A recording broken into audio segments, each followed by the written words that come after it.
Today recipe బెండకాయ పులుసు. తగినంత ఆయిల్ వేసుకొని జీలకర్ర, ఆవాలు, ఉల్లిగడ్డలు కొంచెం ఫ్రై చేసుకోవాలి. ఉల్లికాడలు, బెండకాయ ముక్కలు జిగురు పోయేంత వరకు బెండకాయలను ఫ్రై చేసుకోవాలి.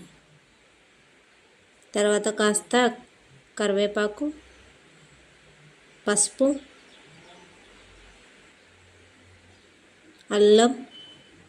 అల్లం పచ్చివాసన పోయేంత వరకు ఫ్రై చేసుకొని తగినంత కారం వేసుకోవాలి.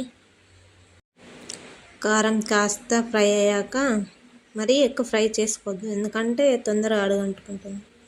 తర్వాత చింతపండు రసం మన పులుపుకు తగ్గట్టు ఎంత కావాలో అంత చూసుకొని వేసుకోవాలి. పులుసు బాగా మరిగిన తర్వాత కాస్త మెంతి పొడి, ధనియాల పొడి, మన రుచికి సరిపడా ఉప్పు వేసుకుంటే సరిపోతుంది. అంతే, వేడివేడిగా బెండకాయ పులుసు రెడీ.